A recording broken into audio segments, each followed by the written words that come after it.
Devanand Hindi cinema के वो अभिनेता थे दोस्तों, जिनका नाम सुनते ही चेहरे पर मुस्कान आ जाती है। उनके अंदाज, उनकी स्टाइल और उनका आत्मविश्वास उन्हें भीड़ से बिल्कुल अलग बनाता था।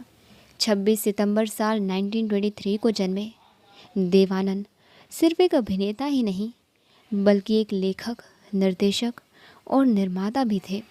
उन्होंने नवकेतन फिल्म्स की नींव रखी और भारतीय सिनेमा को कई यादगार फिल्में दी।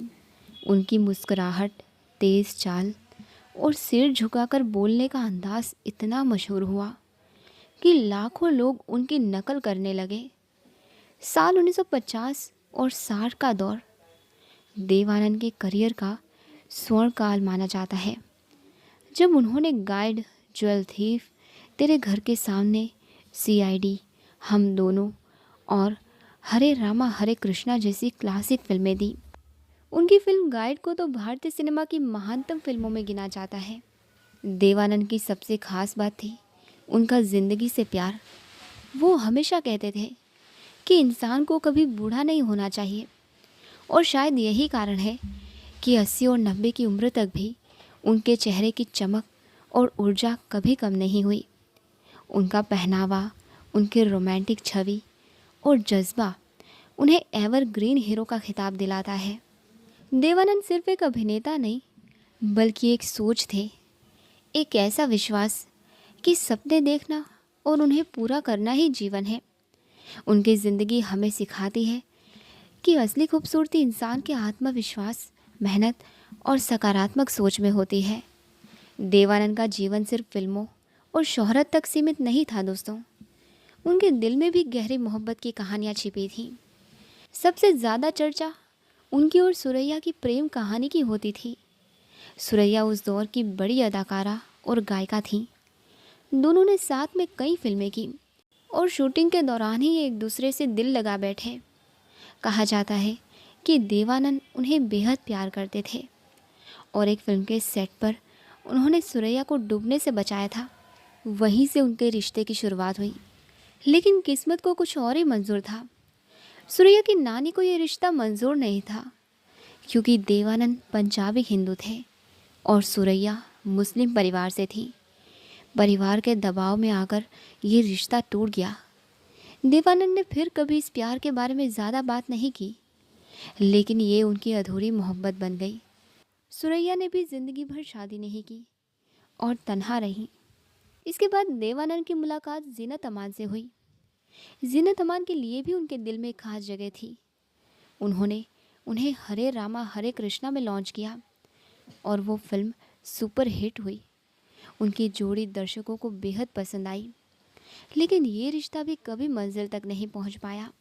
देवानंद का फिल्मी सफ़र किसी सुनहरी किताब की तरह है, जिसमें हर पन्ने पर नई चमक और नया रंग दिखाई देता है।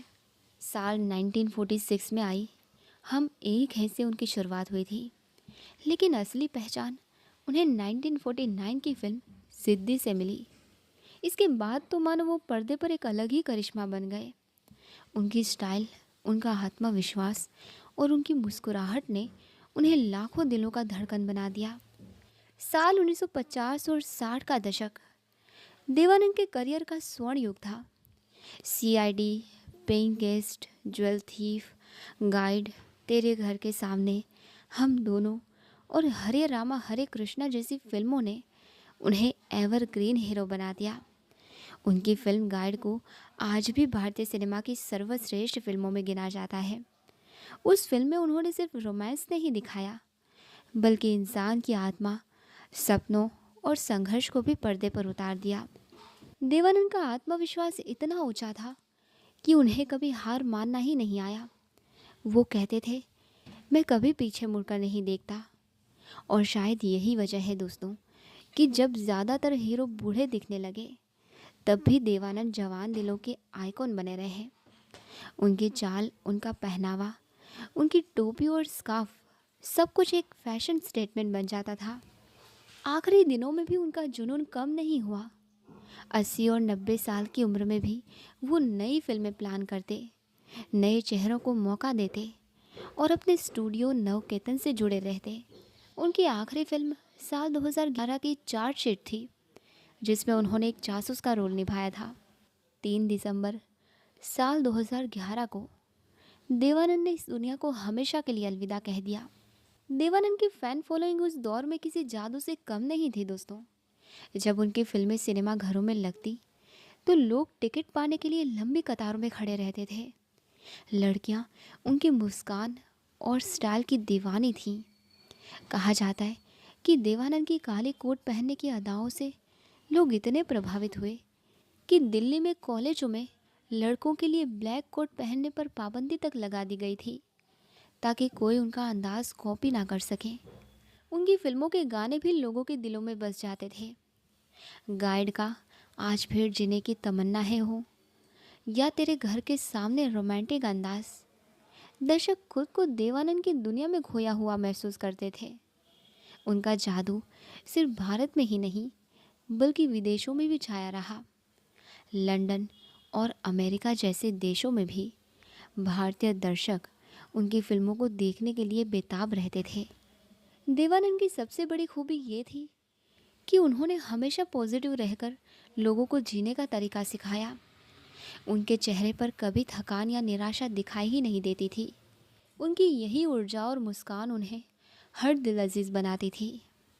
लोग उन्हें सिर्फ एक अभिनेता नहीं बल्कि एक दोस्त, एक प्रेरणा और एक जज्बा मानते थे। आज भी जब लोग उन्हें याद करते हैं तो उनके चेहरे पर मुस्कान आ ही जाती है। सच कहें तो देवानंद सिर्फ पर्दे पर नहीं बल्कि लोगों के दिलों में हमेशा ज़िंदा रहेंगे, क्योंकि वो एवरग्रीन हीरो थे और हमेशा रहेंगे। 2 दिसंबर 2011 को दोस्तों देवानंद लंदन के द वॉशिंगटन मेफेयर होटल में ठहरे हुए थे। अगले दिन यानी 3 दिसंबर की सुबह उन्हें कुछ मीटिंग्स और कामकाज के प्लान थे। रात में वो डिनर करने के बाद अपने कमरे में लौटे। करीब 10 बजे उन्होंने हल्की सी तबीयत बिगड़ने की शिकायत की।